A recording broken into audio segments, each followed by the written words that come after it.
angel gets his wings. From what I see now, that'll cut through the murkiest storm they can dish up. What I'm trying to say is, Rudolph, with your nose so bright, won't you guide my sleigh tonight?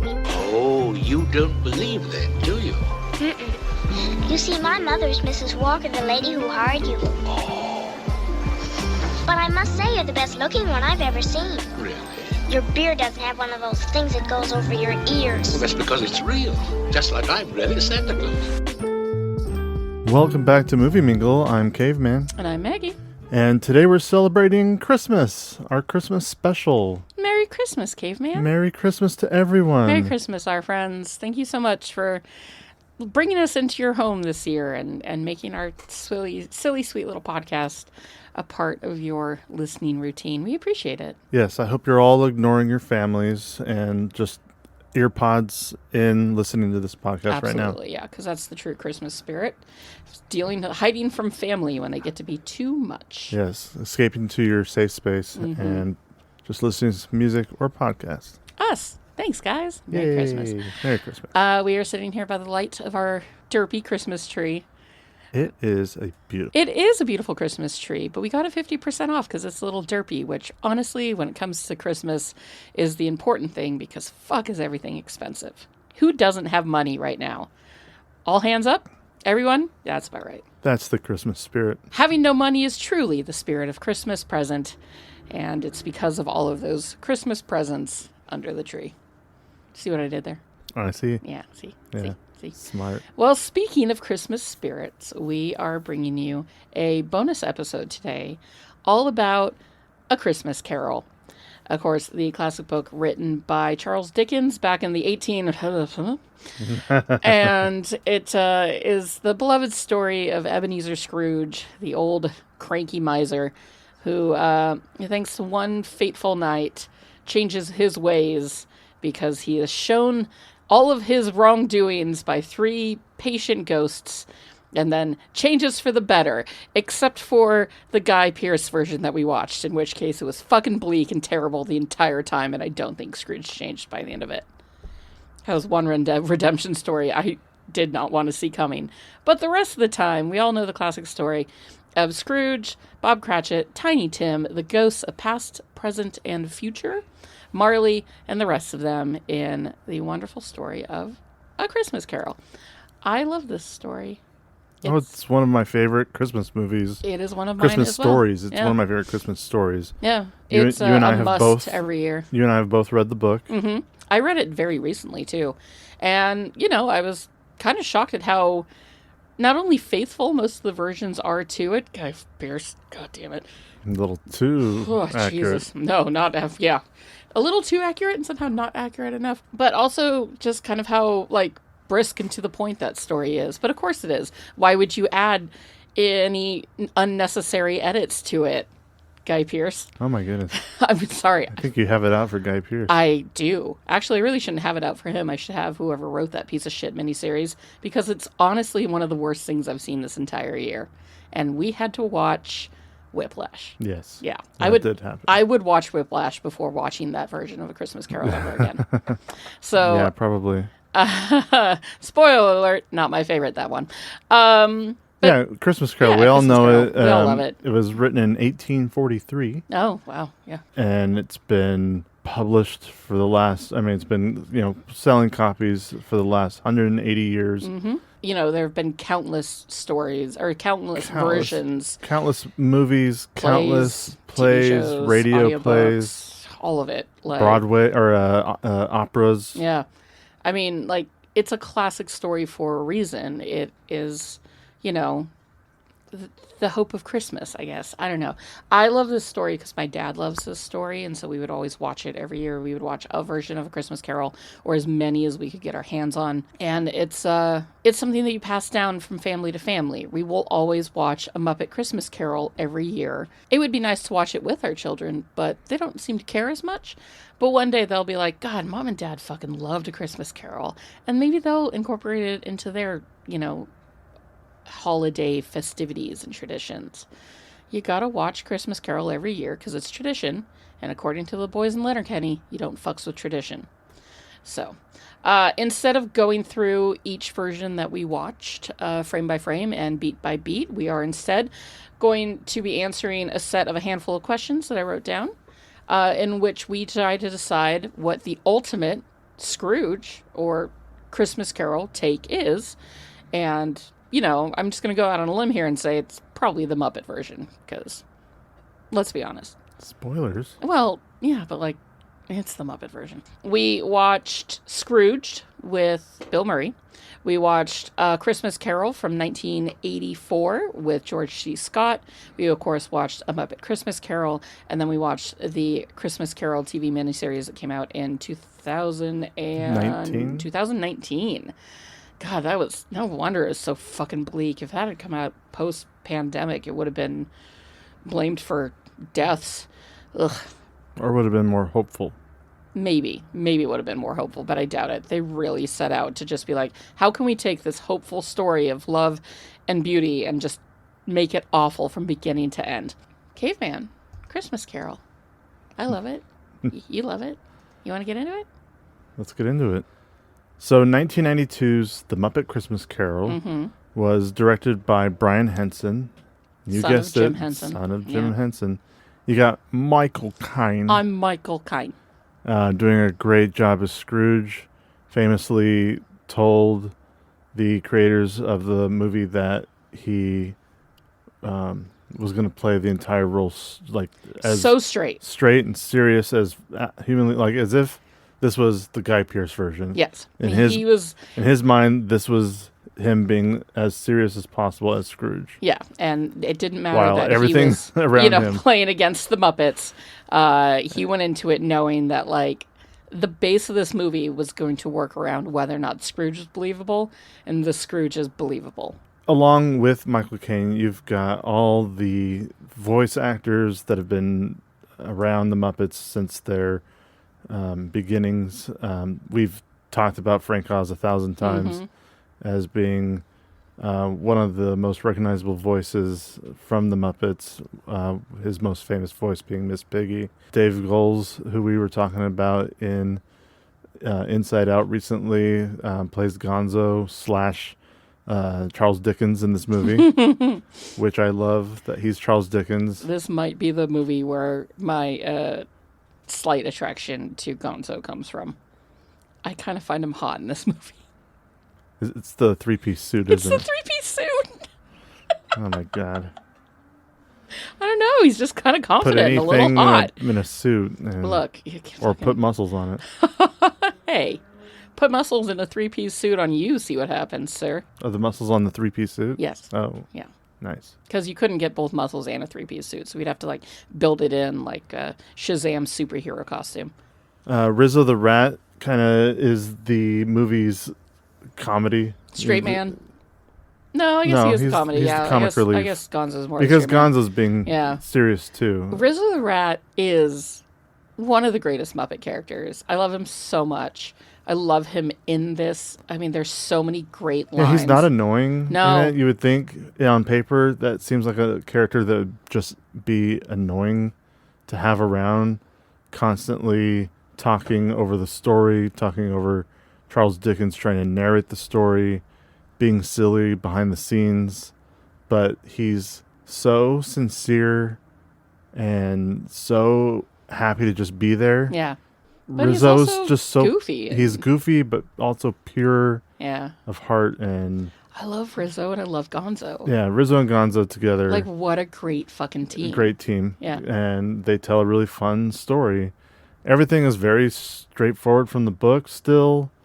You just got Muppets playing these same characters. And Marley is two characters. Yeah, the Marley brothers. The Marley now. brothers, Yeah. Marley and Marley. Ooh. Great songs. Speaking of songs, such great music in the whole movie. Yeah, the whole movie has got some Really slapping good bangers. Yeah. songs throughout.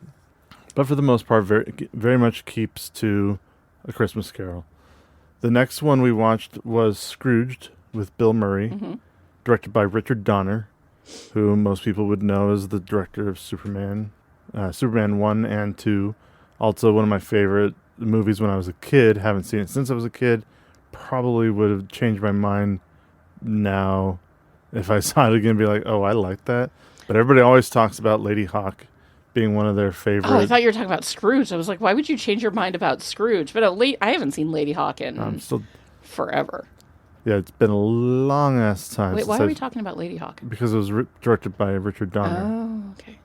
I believe it's where I probably found my fascination between Lady Hawk and Batman Returns. I had a huge crush on Michelle Pfeiffer. Well, Michelle Pfeiffer is eternal babe. Late 80s to early 90s. The big difference with this story is now we are in essentially 1988 New York City. Mm-hmm.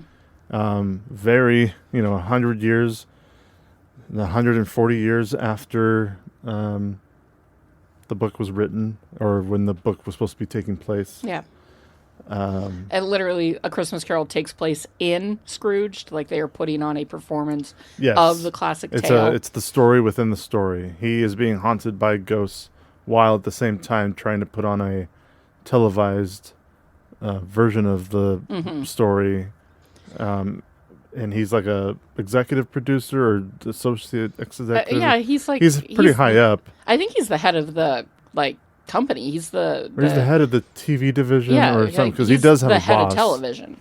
But yeah, the boss is like the owner of the network, but he runs the network. Bill Murray does. Right. And once again, just a guy who, like all other Scrooges, has a hardened heart and doesn't give a shit about people and their problems. And Frank Cross is his name, and he's an asshole, just like any other Scrooge. But yeah, now we're more present. Like our our first spirit is a cab driver, played by David Johansen. I really love this spirit. I thought he is a lot of fun. We'll get into him when we talk about the best ghosts across the board. But the cast is really wonderful. You've got Karen Allen. Karen Allen's great. Bobcat Goldthwait. Bobcat doing his Bobcat.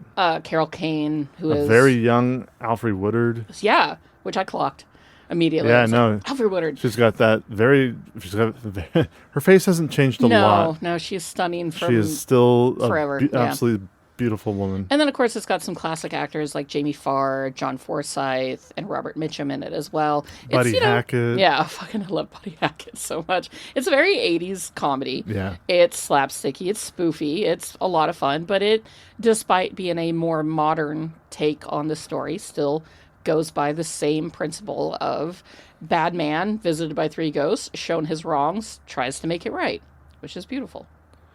The Muppet Christmas Carol is rated G. The George C. Scott Christmas Carol is rated PG. Yeah. And the Scrooged movie is PG-13. Well, I mean, there's a lot of shaking titties and some ass. I mean, not like undressed titties and ass, but there is titties and ass in this particular version.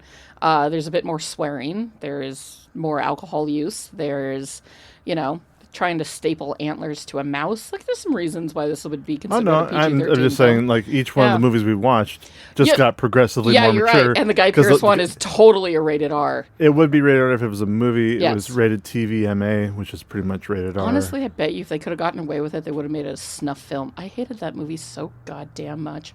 And speaking of the George C. Scott version, we took us a moment to figure out exactly which kind of... Yeah, there was... basic, we got our Muppets, which is silly. We got our Scrooge, which tells a more modern version of the same story. We wanted a classic We wanted telling. your classic telling. Yeah. The one that, which one did you grow up on? Which one did you grow up on? And the one with George C. Scott's the one I grew up on. It's one that I'd seen once or twice, but it wasn't... We grew up more on, like, the black and white versions of Scrooge, like your Alistair Sims or the one from, like, the 1930s. That were... Yeah, Reginald Owen was the one from the 30s.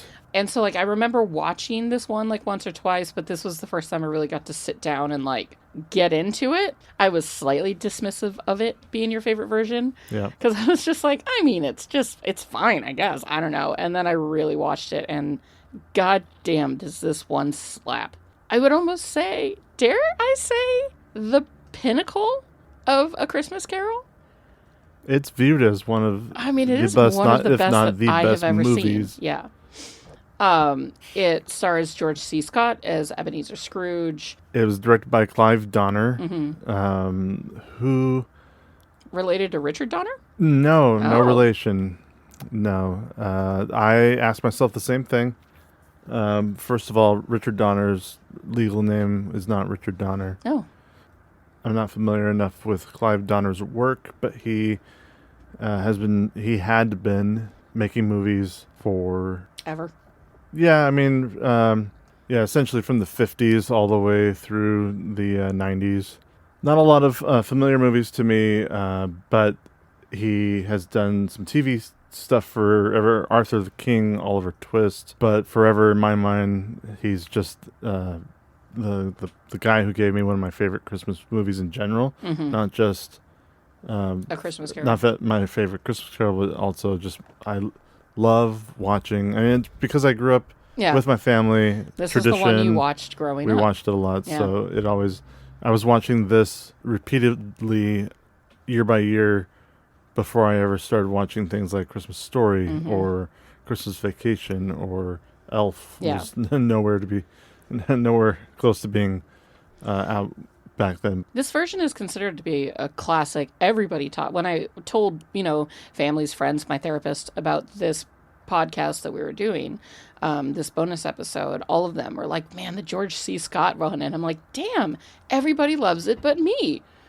Like, I guess, because again, I grew up with different Scrooges. And then as an adult, when it came time to watch A Christmas Carol, I was going straight for the Muppets because that was always my favorite. And I totally see the value in this particular one now. I totally see it becoming one of the, Christmas classics that we watch. It's great. It's got a solid cast of old British character actors that when you look at them, you go, I know you from somewhere. I know you from somewhere. I'm just not sure exactly where. And then you deep dive into IMDb and you're like, oh, that's where. It's 40 years old like me. We both had a birthday this year, this version and I, and it's great. It's great. Honestly, if you're going to check out a new version of A Christmas Carol and you haven't seen this one, I cannot recommend it enough. It is so good. A couple of people that was fun to point at the TV and say, hey, I recognize you. One that you caught really well that I didn't until I looked closer, but Michael Gow, I don't know how to say his last name. I don't know either. Alfred.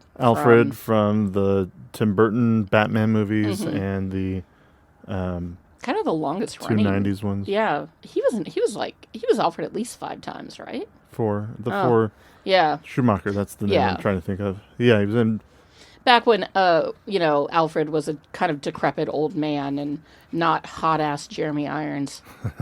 Hot-ass Jeremy Irons. Alfred and Commissioner Gordon were the only 2 characters to continuously be in all 4 of those early Batman movies. Producer Robin's currently trying to unwrap a package of his right now. Sir, it is too early. Yeah, you can't open your presents yet. You have to wait. And then you can open it. No, he doesn't care. He's like, mine. This is mine. Roger Reese, who played Fred, the nephew. He's got that familiar face, and you're like, where do I know you from? He's been in a lot. One of the things I recognized him from was the Sheriff of Rottingham in Robin Hood Men in Tights. He was also in The Prestige. And then finally we have 2019's A Christmas Carol. Boo. Fucking boo. Do you want a gritty, grounded, real-life story of Scrooge being the fucking worst while having the fucking worst heaped upon him? Then this is your one. Do you want it to be 3 hours long? Which, again, I would like to reiterate, 3 hours long. You know what A Christmas Carol needs? An extra hour and a half of fucking bleak-ass sadness, sexual assault, and not the saddest Tiny Tim you'll see, but one of them. He's pretty... And, by the way, rough. A Scrooge with 0 redeeming qualities. You do not want to see this asshole be redeemed in any way, shape, or form. There is no hope to it. There is no joy to it. Even when he is, overcome with feelings of change, it's so sad and bleak. And then it kind of ends on this weird cliffhanger, and I'm like, what the actual shit? And it stars Joe Alwyn, who is Taylor Swift's most recent ex, and that guy can eat a dick. So I'm just going to go out on a limb there and say, so long, London. She's better off without you. All right. Yeah. Stephen Knight is the guy behind this version. Boo. And if people if that name sounds familiar to some people, first of all, he did early in his career, he did a bunch of screenplays. He did screenplay for Eastern Promises with Viggo Mortensen. Viggo Mortensen. He wrote the movie Locke with Locke. Yeah, with Venom. Tom Hardy? Tom Hardy, yeah. Is that about John Locke from Lost? No. Oh. Then I didn't care to see it. No. I figured not. But then the two shows that he created that people wouldn't be familiar with is, first of all, C. You fucking love that goddamn show so fucking much. And then Is that also Bleak and Hopeless? Yes. Oh. And then a show that has taken the entire country by... Not the entire country. It's not that popular by the entire country, but it's pretty huge. Peaky Blinders. Fucking people love Peaky Blinders so goddamn much.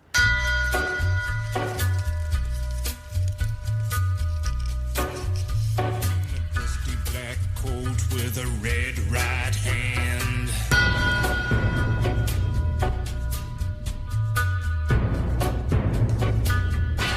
And I just don't care. I just don't care. It's got a solid cast. Don't care. I don't.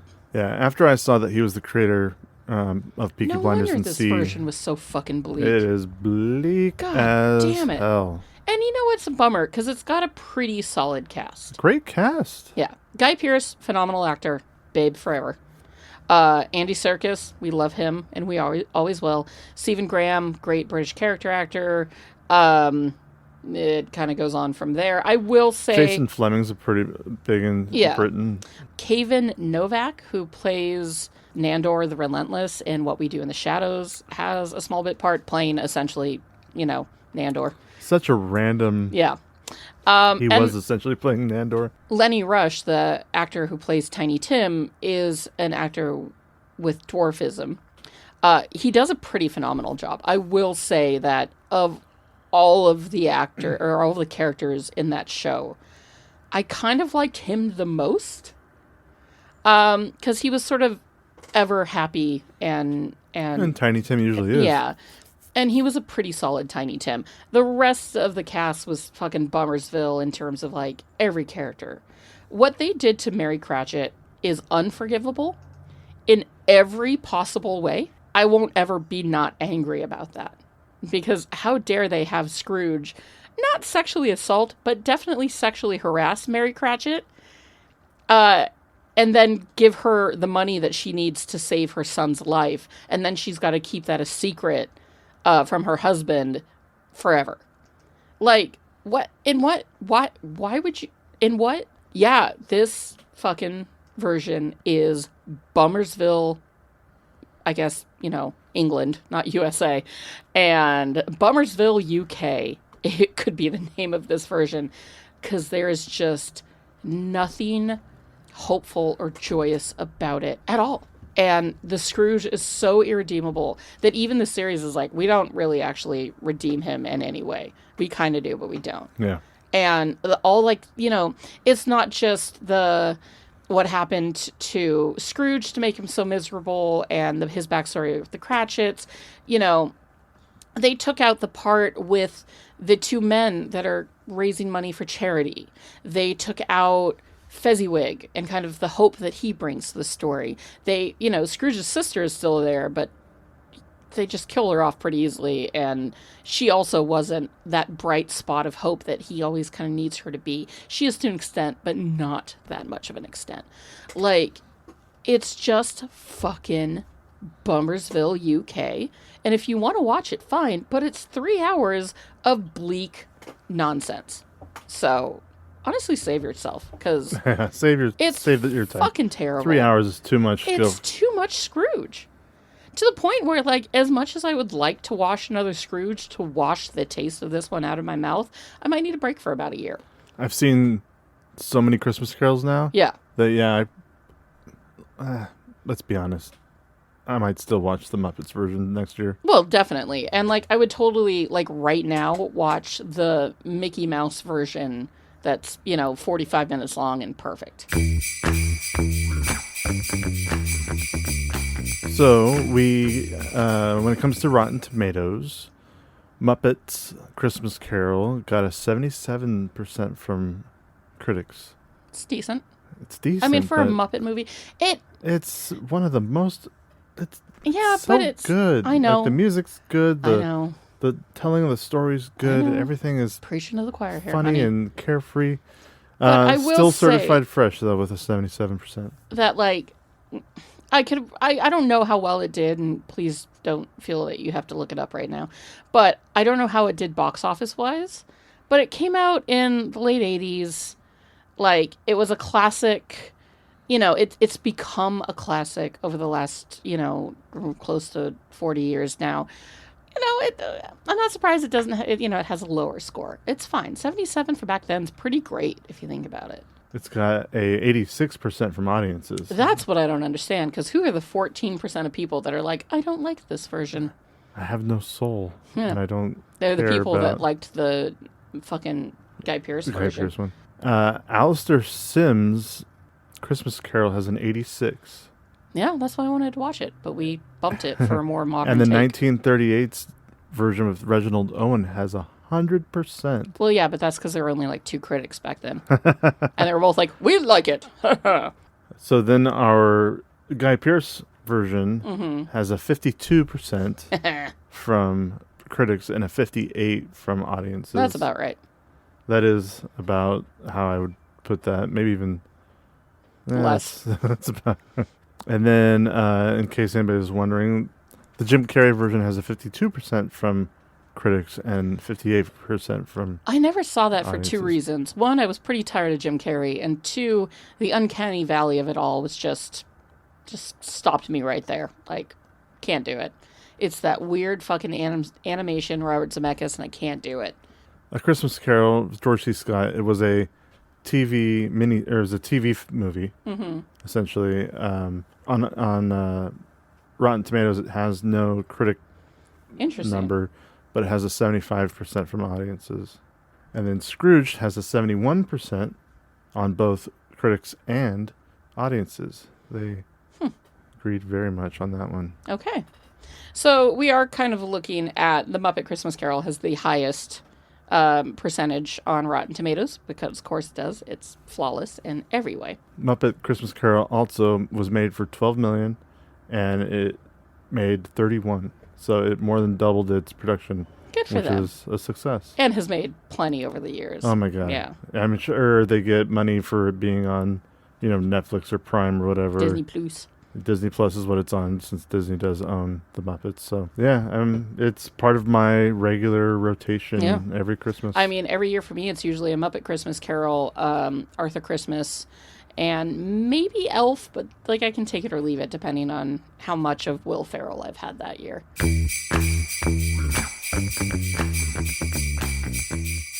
All right, let's get into our questions that you put together for us. I mean, they're not hard. It's just best ofs.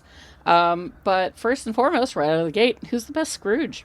I wrote down George C. Scott. I also wrote down George C. Scott. I think I've only seen 2 George C. Scott movies in my whole life. I'm sure I've seen more. If I went down his IMDb, I probably would have been like, oh yeah, I've seen a handful, but I'm pretty sure I haven't. The only ones that come to mind is his Christmas Carol and Platoon? No, Patton. I never saw Patton. I never saw Patton. No, Dr. Strangelove. Oh, yeah. Yeah, I forgot that he's in that. I kind of forget everybody's in that. That's such an... Considering it's like at the beginning or end of our podcast all the time, I always just sort of forget about it. But no, he does an incredible job bringing not only the bitter sort of reluctance of Ebenezer Scrooge to the screen, but then he also does a great job at turning it around and bringing the hope and the want to change and to do better. I think he's wildly believable. You know, he does a wonderful job. Michael Caine, of course, is basically flawless in his role. You know, he told the directors that he was going to play it like he was in the Royal Shakespeare Company. You know, he was never going to do anything Muppety about him. And that's wonderful. But I don't know, George C. Scott just edges him out just a little bit. He nails that really character. Does I mean, yes, Michael Caine is amazing. Yeah, and, you know, a very close second. Especially when we're looking at this particular lineup of movies. You know, we didn't watch all the Scrooges that are out there. We only saw a handful. I'd like to watch like the two much older ones. Yeah. I mean, there's even one. I mean, we probably can't have access to, or maybe it's on YouTube. But like there was one from 1901 that was a short silent film. That'd be interesting. It would be interesting to watch and see how they handle all that kind of special effects. And considering that the George C. Scott version was a TV movie, it's the production solid. The production was up there. The production is so good that it almost looks modern. You kind of forget that it's not. And no, he, you know, Michael Caine does an incredible job. George C. Scott does a slightly more incredible job. Bill Murray's his usual Bill Murray asshole self. I almost threw in, just for a loop, Buddy Hackett. But ultimately, we didn't get to see Buddy Hackett being Scrooge a lot. Right. And then Guy Pearce can suck it. Guy Pearce was not. No, he was he was supposed to be weirdly hot, and then he wasn't. Then he kind of was, and then he kind of wasn't. Like, would you like to know the ages of the Scrooges? Yes, I would like to know. This is something that I was like, I need to figure this out to see. Yeah, because Scrooge can't be a 30-year-old guy. Right, and when Guy Pearce was in it, I was like, how old is Guy Pearce in this movie? Guy Pearce was one of the younger ones at 52. And we're just focusing on the 4 that we watched. Well, I did them all. Oh, God. But of course you did. I did. Well, because Guy Pearce made me do it. So he's 52, but Alistair Sim and Reginald Owen were both 51 when they did. So they were... Yeah, but 51 back in the 30s was like 90. They looked 90. So... and 52 in 2019 is like 40. So... Well, we're going to do it this way then. Bill Murray, youngest Scrooge. Okay. Obviously, he didn't actually play Scrooge, but he's essentially the Scrooge character. 38 years old when he did Scrooge. A little young. A little too young to be Scrooge. Right. Yeah. Jim Carrey was 47 when he portrayed the animated one. Yeah, but animation doesn't really... Right. Yeah. But he was 47. Okay. Reginald and Alistair were both 51, like I said. Okay. And then Guy Pearce following with 52. Yeah. George C. Scott was 57. Yeah, okay. Closer to 60. That's pretty solid. Michael Caine was 59. All right. And Patrick Stewart was 59 as well. Patrick Stewart, money. Patrick Stewart and Michael Caine, the oldest Scrooges of the bunch. The Patrick Stewart version being a musical that I think that was on NBC, and I remember loving the shit out of it. So I think I saw it once, but only once. Yeah. So I don't remember a lot about it. All right. So, but we both agree George C. Scott takes the prize as the best Scrooge. Who's the best Tiny Tim? For Tiny Tim, I was going between the one in George C. Scott's version because that Tiny Tim is the sickliest little Tiny Tim ever. And like, how could he possibly be saved? Because he looks like he has both cancer and cholera. Like, that Tiny Tim is so sickly that I don't think that there's anything anybody in Victorian England could have done to save his life. No matter how much money Scrooge threw at the problem. A stiff breeze could have blown that little shit down. But I was also very impressed with what the actor who was in the Guy Pearce one did. Yeah, he does a really good job. And with all of... I want to take this moment real fast. With all the shit that we're giving the 2019 Guy Pearce version. And rightfully so. Yeah. And that's mainly just because it's just too bleak. So fucking and 3 hours long. This is one time I can get behind you with long. Yeah, right. Not every story needs to be 3 hours long. No, it doesn't. But what the miniseries did really well was the filmmaking aspect of it all was really impressive. It's more modern. They've got more toys. Yeah, but They were doing certain things that other, like, this was an Tiny FX. Tim's. Well, no, this was an FX miniseries. It was originally a BBC miniseries. That's why it looks so fucking good. FX didn't throw money at this. FX threw money at releasing it in America. Okay. The BBC made this bitch. So, and you throw the full weight of the BBC behind a classic British story. Sure. They're going to make it look hella good. I will say, yes, there were some pretty solid filmmaking techniques.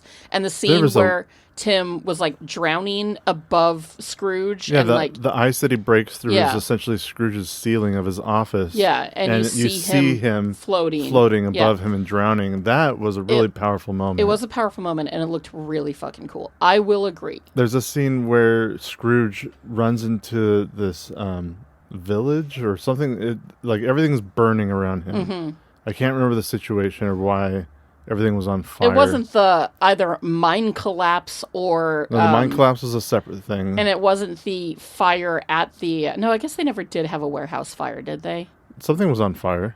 Yeah. They did my point is they did this whole one shot of him running out, tracking Scrooge, looking at everything burning around him. No, I think that was like a warehouse fire or something. Something like that. Yeah. Which, by the way, again, a fucking mine collapse and a warehouse fire. Like, we get it, BBC. It was a bad time to be alive. I'm just pointing out how there was some really impressive filmmaking. How does that bring us back to Tiny Tim, though? It brings us back to Tiny Tim because I'm trying to find some ways to praise the 2019 miniseries. And I know we try to praise what we don't like still, but still. For Best Tiny Tim, I wrote down Scrooge/Muppets. Because I will say that this was the question that I was most like, why? I should have picked Bob Cratchit or Fred.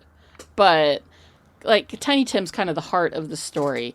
It cracked my shit up that, was it Mary Lou Retton was Tiny Tim in the Scrooged production? So the idea that Tiny Tim dropping his little cane and then doing like a fucking triple axel somersault across the stage is amazing.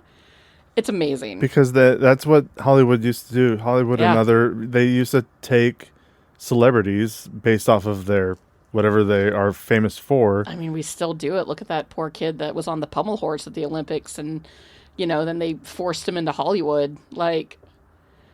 we're still doing that, is my point. And I do think that the little Muppet version, the little Muppet Kermit, the little Muppet Frog boy is just priceless. I don't know. He's cute, but he's just a Muppet. Yeah, no, I know. You know what? I'm going to go ahead. He wasn't sickly enough. No. Oh, God, the one. Could you imagine a tiny, sickly Kermit-looking thing? That would have been... I mean, he coughs a couple of times. Oh, well. But... so I'm going to go ahead and say that for the sake of maybe keeping one small nice thing upon the Guy Pearce miniseries, I will say that Lenny Rush was my favorite Tiny Tim of them all. All right. He's just got this cute little face, and I'll give him that. So, Maggie, let's get into the spirits of Christmas past, present, and future. Who's your favorite past spirit?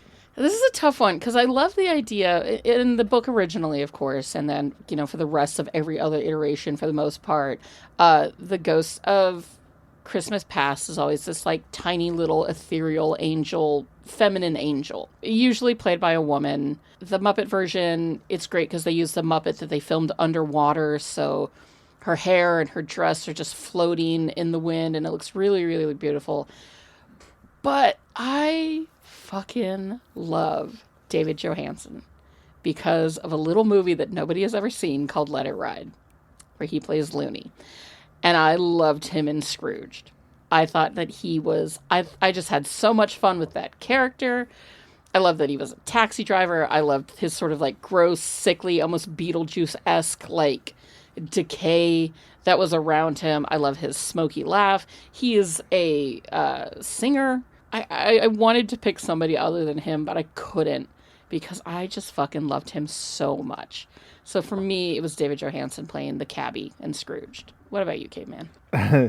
On my notes, it says best ghost for past, Scrooged. Yes! He's so much fun. He is so much fun. So much fun. And I love the bit where he's always like, I've done this with so many people. Genghis Khan saw his mother, fucking cried. Like, you know, the whole part that it doesn't matter who you are. And I always liked the idea that, like, this is an every year sort of thing. You know, that they take somebody, that these ghosts are always taking somebody and trying to reform them. And that the idea that every time they see the mom, they cry.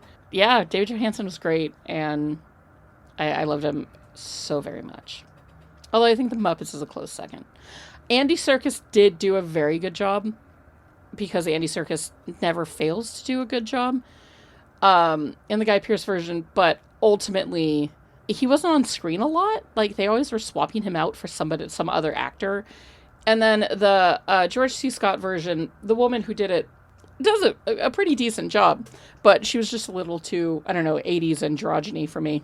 Somebody that reminds me of David Johansen today, like somebody who's very similar to the way he kind of looks, acts, the fact that he is also a singer, songwriter kind of guy, is Tom Waits. Yeah, I can see it. I could see Tom Waits being that same kind of character. I would love to see Tom Waits as any of the ghosts of any Christmas. of the ghosts of Christmas, yeah. What about your favorite Ghost of Christmas Present? See, this one is a solid tie for two reasons. Well, for one reason, and the reason is that I would bang both of them. The Muppets and George C. Scott. I was going to say, are you going to bang a Muppet? I would 100% bang that Muppet. That Muppet is so hot. the look of dead sadness in your eyes. I'm thinking of as you rethink our entire marriage. Well, I'm thinking, like, if you bang a Muppet, is it like a felt dildo? And you always say I go too far on these things. First of all, you cannot put Muppets and human beings together in this world without them boinking in some way, shape, or form, right? Like, and if somebody's boinking, you got to be part of it. Well, yeah, because I want to know, right? I want to know. But regardless, the Muppet version is kind of hot. He is not as hot as the George C. Scott version with that deep V and that so beard much and chest hair. Oh, just showing everywhere. Ghosts of Christmas Daddy, why don't you? Like, get it on. So hot. I love the Muppet version for his humor and his heart. I love the song that he sings, "Come in and know me better, man." One person who loves the Muppet Christmas Carol more than anybody else on this entire planet is Brett Goldstein, also known as Roy Kent from Ted Lasso. And if you have 5-10 minutes of your life that you want to spare today, go find Brett Goldstein doing a one-man version of a Muppet Christmas Carol in front of a live audience. It's darling and hysterical. Yeah, that George C. Scott one is, he's daddy. And he's also kind of like sassy and a little, what was his name was, Edward Woodard. No, that's not Edward Woodard. That is Edward Woodard, who was one of the, he's done a lot of roles over the years, but he was in Hot Fuzz as one of the members of the council. The Greater Good. The Greater Good. He's also, I think, the main character from the original Wicker Man movie. Yeah? No, not the beast! Not the beast! Ah! But, yeah, that 70s chest hair and mane, fucking fine. So for me, it's those two. What about you, babe? Mine is a tie. Well, I don't know about tie. It's not an even tie. The two that I was interested in looking at was the actor from George C. Scott, who we were just talking about. Edward Woodard. Yeah. And I thought it was really different and creative to have the Ghost of Christmas Present be his dead sister. I thought that was an interesting take. This is the Guy Pearce version Yes. we're talking about. It's different. It's different. It's really out there and and unexpected, but when it happens, you're like, who better to talk to Scrooge about Christmas Present but than it did nothing. His own sister? Not only because there was no child, there was no Fred. The Ghost of Christmas Past didn't really do much to him. No, but no, because they never really, they never changed how he felt. Like, there was no redemption for that Scrooge. There was very little. And so, yeah, By having his the sister end, there was nice. Once he finds out that he's I going was to die. really hoping that you were going to say Carol Kane. Carol Kane is an international treasure. She is hysterical. She is always funny. She is always a babe. She can sing. She can dance. She can do it all. Me not picking her is purely on the basis of my horniness for the George C. Scott version and the Muppet version. But I did not really care. First of all, by the time we got to the Ghost of Christmas Present in the Guy Pearce one, we had already watched 4.5 hours, the bleakest fucking shit you'd ever seen. So I was really ready for it to be over. And I get that they chose to make it his sister, which is clever in a weird way, but I'm not for it. So I will respectfully disagree. I thought it was an interesting take and a really interesting Over that way chest hair? to... Come on. I didn't say over. I said I was looking at both of them. Those are the ones that I was really looking at. And yes, You're as I do. bisexual as the rest of us. I do absolutely love Carol Kane. Yeah. I mean, Princess Bride, Addams Family. Yeah. Strange New Worlds. Season 2, Carol Kane has a kind of a recurring. She's just Carol Kane. She's great. Carol Kane's the great. hair, love her. Yeah, I have love no her. problem with Carol Kane. And then lastly, the spooky Ghost of Christmas Future. Which, legitimately, this is a spooky story. It has got, obviously, supernatural elements. There are ghosts, there are spirits. And there are moments of each and every one of these versions that are genuinely scary. Maybe not the Muppet. Well, no. The Muppet version's pretty spooky. The Muppets Future, that... Well, let me just get into it. I'll go first on this one. Oh, okay, go ahead. I was looking between because I think Ghost of Christmas Future is always one of the neater ghosts. It is a neat, it's always the same thing. It's a towering, silent, looks like cloaked figure. It looks like death. Missing his sickle. Yeah. And that's essentially what Future Scrooge is looking at if he continues along his ways. That, yeah. So, yeah, who better to represent Christmas Future than somebody who looks like death? I really like how the Muppets version is just this super tall, very menacing looking. Just the face is just... It looks like he has no head because his cloak part is so kind of hollow. His fingers are long and really creepy looking. The George C. Scott version, also very similar to the Muppets version. That cloaked figure, tall. The thing I really find even spookier about the George C. Scott version is that they add the sound effect to him because he doesn't Scream. talk. Yeah. He doesn't talk, and so when his way of communicating is that it sounds like a scream. It's whenever he lifts a finger and points at something, and then it sounds like an old iron gate squeaking open.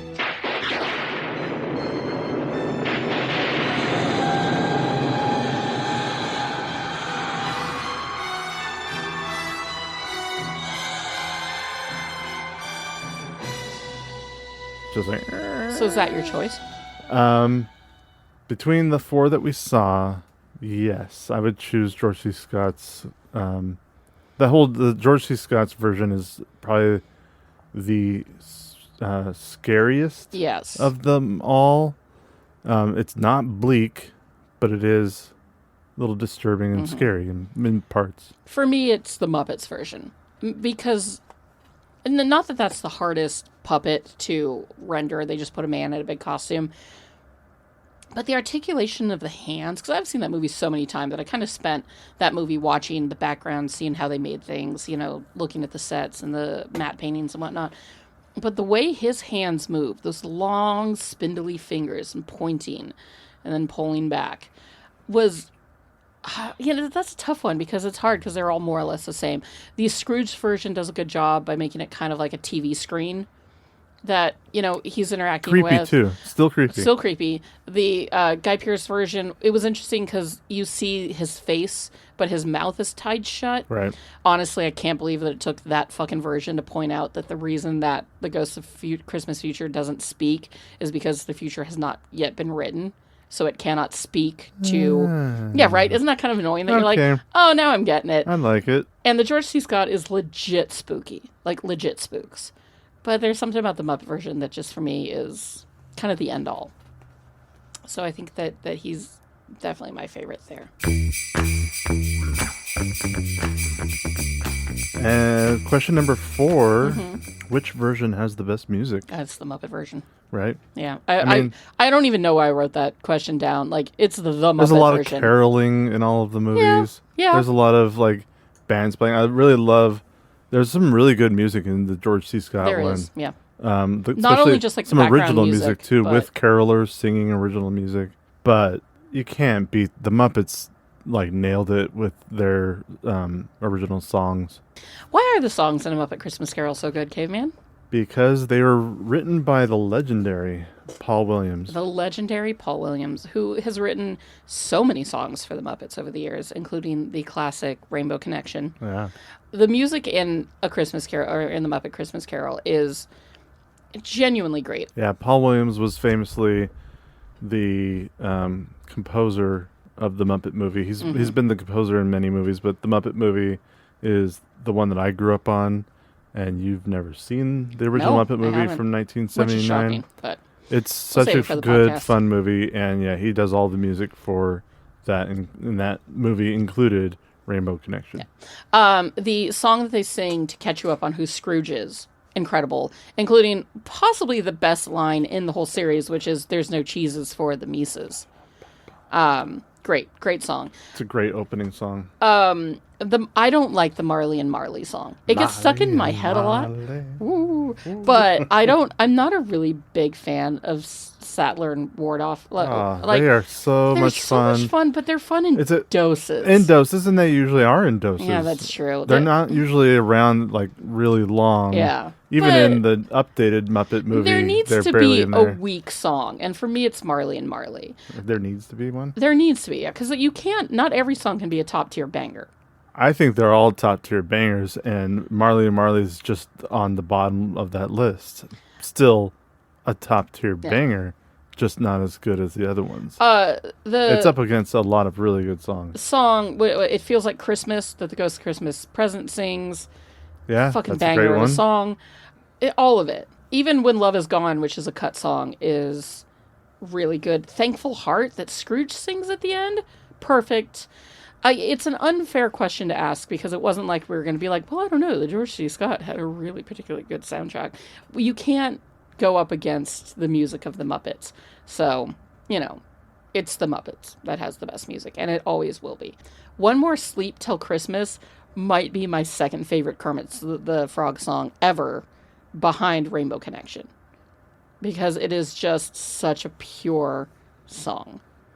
And I really need to incorporate that music into my own Christmas playlists.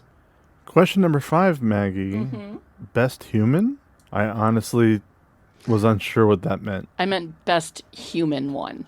The best human The best human Christmas Carol. because Because there's no way that A Muppet Christmas Carol doesn't win this. sure, when you say what's the best film overall, Yeah. you're gonna pick Muppet Christmas. Yeah. And spoilers, So- I'm picking A Muppet Christmas. So you're I'm asking what was the best what's the best human one? Yes. Well, I'm gonna say George C. Scott's. And I'm going to agree because it is, I mean, for the fact that it's 40 years old, it holds up in terms of the storytelling, special effects, acting, cast, all of it. I don't think, and it might be why we haven't gotten a whole lot of Christmas carols over the last few years. Like, how do you top perfection? They've taken the story and they've turned it on its head. That's plenty why of they times. made the 2019 ones. Yeah. They're like, how can we make a different version of this? And they were like, well, no, we'll make it fucking bleak. We're gonna make it the bleakest thing you've ever seen, and you're gonna. So the other night I tried to watch Spirited, the Ryan Reynolds and Will Ferrell take on A Christmas Carol / it's a musical / was on Apple TV / it's terrible. It's terrible. I couldn't get through it. I mean, to be fair, I was pretty tired, so I did turn it off. But I wasn't even like, I'll finish it tomorrow. I was just like, God, I've wasted too much time on this. I'm just going to go to bed. It's so bad. The music makes no sense. Lyrically, the songs are all very poorly written. It is fun watching them sing and dance around like Victoria, England. Whether or not I watch Elf any given year depends on how much Will Ferrell I've had throughout the previous year. And I was doing good up until I tried to watch Spirited, and then I was like, I can't do this motherfucker. I probably won't watch Elf this year. And I'm okay with that. Don't you look at me with sad face. You can watch it. But I just, it's a great soundtrack and it's a great movie and I love Zooey Deschanel and, across the board, really wonderful, classic, modern Christmas story. But, like, I really can't deal with that asshole after Spirited. Even though Buddy the Elf and, his version of Scrooge are so completely different. It was terrible. It was terrible. And I only bring this up because I had to shoehorn it in somewhere. The best human version of A Christmas Carol is, and probably will always be, the George C. Scott version. It's a classic for a reason. And, I welcome every opportunity to make another Christmas Carol, and I will watch it. I'll give it a shot. But I don't see how you improve upon the Muppets and, the George C. Scott one. Last question. What would you pick for the best overall cast? The Muppets. Well, that's what I wrote. I wrote the Muppets. Gonzo as Dickens, Rizzo just being there, Michael Caine, who is flawless from beginning to end as that character. That hot-ass Muppet of Christmas Present, that really cool Muppet of Christmas Past. Even Miss Piggy, who I tend to find really obnoxious, is a pure delight. I love that Piggy and Kermit's children, the boys are frogs and the girls are pigs. Yeah. Like, it's not some sort of weird, horrible hybrid of these two animals that should not ever breed. It's just, the girls are the pigs, the boys are still frogs. I love it. Their Tiny Tim is legit. I love I love how they shoehorned in all the other characters, right? Of course, Fozziwig is going to be Fuzzy Bear. Like, come on. Fozziwig instead of Fuzziwig, so funny. Yeah. Sam the Eagle being the headmaster.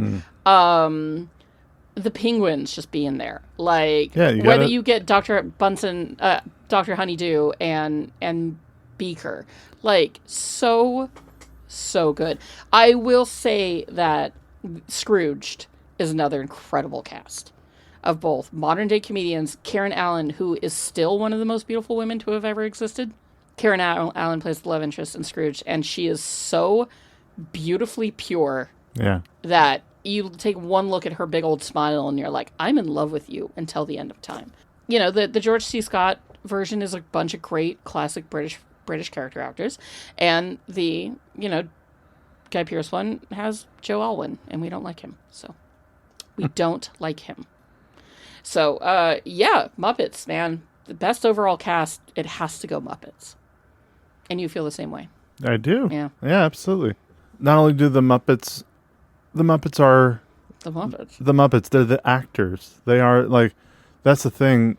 It's kind of like cheating a little bit, because it is a little cheating, yeah. Because what's better than having Kermit and Miss Piggy and all the ones that you grew up with, and Gonzo being Dickens, and Rizzo is hilarious, and their banter back and forth is great, and even the human characters are really good. But you're right, the Scrooge one, also a lot of great people from the past. Bill Murray does a great job as Frank Cross, as this curmudgeon of a producer trying to get his own TV version of A Christmas Carol, yeah. which I guess is a live production as well. Mm-hmm. Karen Allen is absolutely adorable. Just so perfect. We talked how much we love about David Johansen as the Ghost of Christmas Past. Carol Kane. Bobcat Goldthwait is absolutely ridiculous. Bobcat is so much fun. And like the way the movie ends, you're like, what's going to happen the next day? 'Cause clearly Bill Murray's character is fired. Yeah. Bobcat Goldthwait just held all these people hostage. He's going to jail. Yeah. Carol Kane is amazing. Alfred Woodard is so beautiful. And will be, again, forever babe. Buddy Hackett, Lee Majors. It's almost a tie. Yeah. Between the Muppets and Scrooged. Because they really brought some of the best that they could in the 80s to do it. But not like, it's not like Dan Aykroyd had to be there. It's not like Chevy Chase had to be there. Yeah, it's not like it had to be an SNL thing. No, it was anchored by Bill Murray being Bill Murray. Yeah. And they just got the best people they could around it. Bill Murray, it's Bill Murray's movie, so of course he's going to be the biggest name in the Muppets. But the Muppets are amazing. So, Caveman, what's your favorite / what is your best Christmas Carol? You've got to sit down and you're going to show somebody a Christmas Carol for the first time. If I'm going to show them Christmas Carol first time, and especially if they are unfamiliar with the book, and they've never even heard of a Christmas Carol, Which, how? yeah, it's possible. I mean, It's possible. There are people out there that haven't seen Star Wars. So there's got to be somebody out there who hasn't seen a Christmas I'm Carol. sure they've never seen it or have heard about what the story is, and so I would show them I would lead them to the George C. Scott version because I think it's a very faithful adaptation of the book, and George C. Scott and the rest of the cast in that movie do a great job of telling that story that Dickens intended about loving the people that surround you, whether it's family or just people in need. Christmas being that time of year where need is felt most keenly. So I would go with the George C. Scott one. If somebody had said, I've seen versions of Christmas Carol before, but I've never seen the Muppets one, then I would show them the Muppets one and be like, how have you not seen? But for somebody who is very unfamiliar with the story in general, I would show them a faithful adaptation of the book. So is that what you would consider the best then? Like, so ultimately it comes down to George C. Scott and the Muppets. It's between those two. Which one's the best? It depends on why you want to sit down and watch it. I agree. If it's hard. It's like choosing your favorite child. You're not supposed to, but you have one. Oh, really? I mean, I know my parents have already chose. Yeah, me. It is, yeah. Yeah, they chose me. You are their favorite child. As goddamn right I should be. I mean, year after year for me, year after year, if I'm going to watch one Christmas Carol, because you really don't need to watch more than that because the story doesn't change that often, no matter how hard you try to make it change, Guy Pearce. For me, it's a Muppet Christmas Carol. It's succinct, it's flawless, it's funny, it's bright, it's hopeful, it's, heartfelt. Yeah. You are right about, going into this, I was like, the George C. Scott version can't really be that fucking good, it absolutely is. It blew my goddamn mind at how good it is. And the fact that at 40 years old, it holds up so well. So beautifully and so well. Yeah, if you want a serious, faithful, really, really good, really solid take on this classic film, absolutely check out the George C. Scott version. You will not regret it. It is perfection. But if you don't want that, just watch the Muppet version, because that's truly where that's truly, it's the best one. It's always going to be Muppets. And if you would like to watch the George C. Scott version this Christmas, as beautiful as it is this day, Christmas present as it is, you can watch it on Paramount Plus currently. Yeah. I highly recommend it. Seriously, the Ghost of Christmas Present is so hot. That deep V, daddy.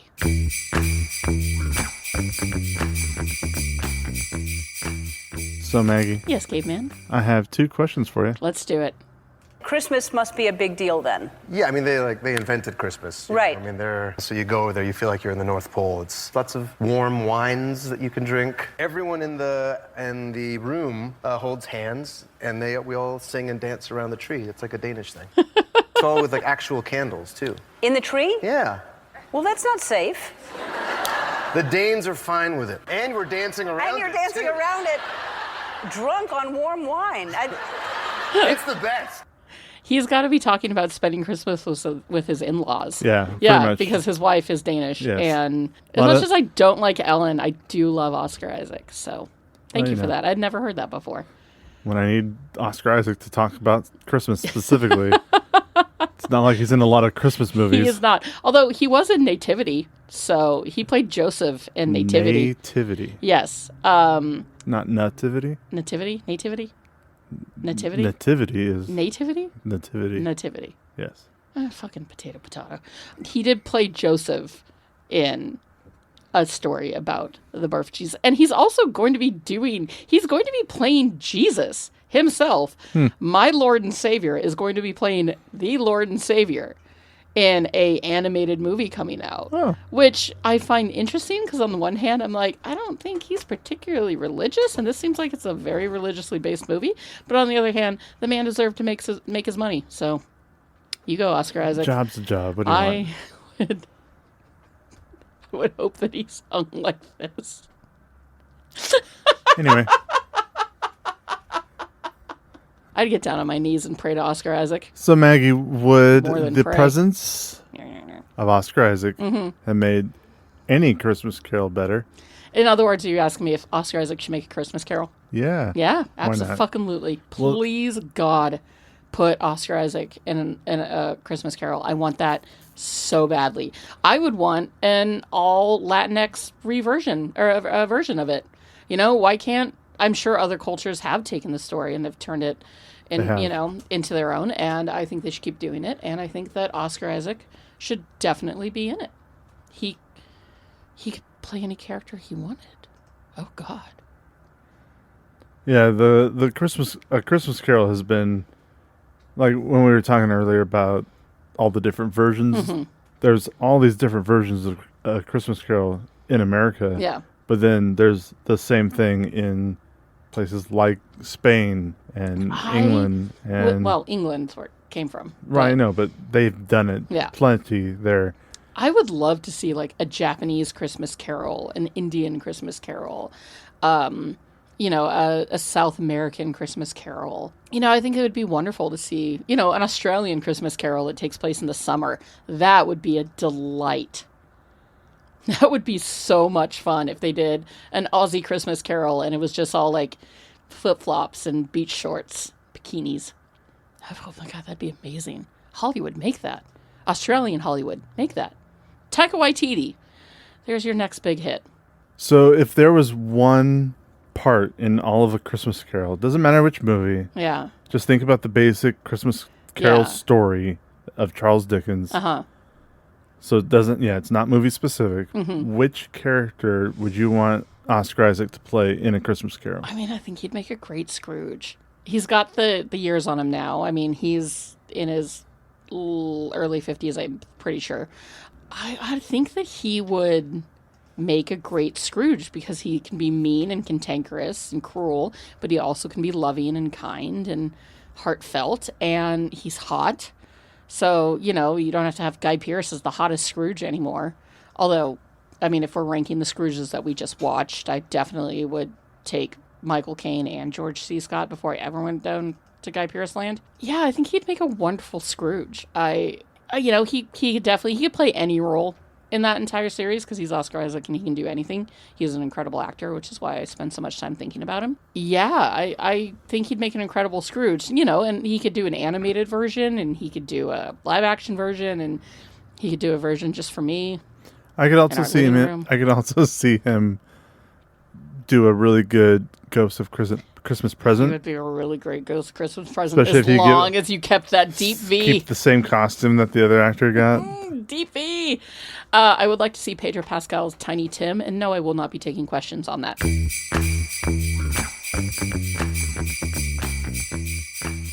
And that has been December's bonus episode of Movie Mingle on A Christmas Carol. And we hope that you enjoyed the spirit of it as much as we enjoyed making it for you, even watching that Guy Pearce version, which is just so fucking bad. Thank you so much for taking the time and being a part of this little podcast this past year. It means the world to us, of course. And we really, truly hope that you have a wonderful, happy, heartfelt, beautiful Christmas with your loved ones and your friends and everybody that you care for this year. I know that we will be, and we're all very grateful for that. Coming up on Saturday will be our regularly scheduled episode on Little Women. It was supposed to drop today, but it's Christmas, so, we had to do what we had to do. So on Saturday, we'll be dropping our regular episode of Little Women. And then the following week, for New Year's Day, we will be dropping the entire film-length commentary of Avengers Endgame for all of you folks. And that is sure to be a delight or an absolute catastrophe. Either way, definitely tune in to see what happens. Until then, you can always follow us on Instagram, Letterboxd, and Threads at MovieMinglePod. You can find us on YouTube at MovieMinglePodcast, and you can always write us your thoughts and concerns and comments on deep V's on at movieminglepod@gmail.com. And of course, you can find that email address in the description of this episode, which makes it a lot easier to send some thoughts our way. But until then, go forth and have yourself a very mingle little Christmas. Bye! It's Christmas Eve. It's the one night of the year when we all act a little nicer. We smile a little easier. We share a little more. For a couple of hours out of the whole year, we are the people that we always hoped we would be. Hello, I'm Officer Red Undercover 902 Millimeter Rifle. You'll shoot your eye out, kid. The Griswold family Christmas tree. Isn't it a little big? It's not big, it's just full. Dad, that thing wouldn't fit in our yard. Not going in our yard, Russ. It's going in our living room. This is extremely important. Would you please tell him that instead of presents this year, I just want my family back. No toys, nothing but Peter, Kate, Buzz, Megan, Linny, and Jeff. And my aunt and my cousins. And if he has time, my Uncle Frank. Okay? List. Come on. A list. It's making a list. Checking it twice. Santa? What? Don't forget the Grinch. So, Dad, I plan out our whole day. First, we'll make snow angels for 2 hours, and then we'll go ice skating, and then we'll eat a whole roll of Toll House cookie dough as fast as we can, and then, to finish, we'll snuggle.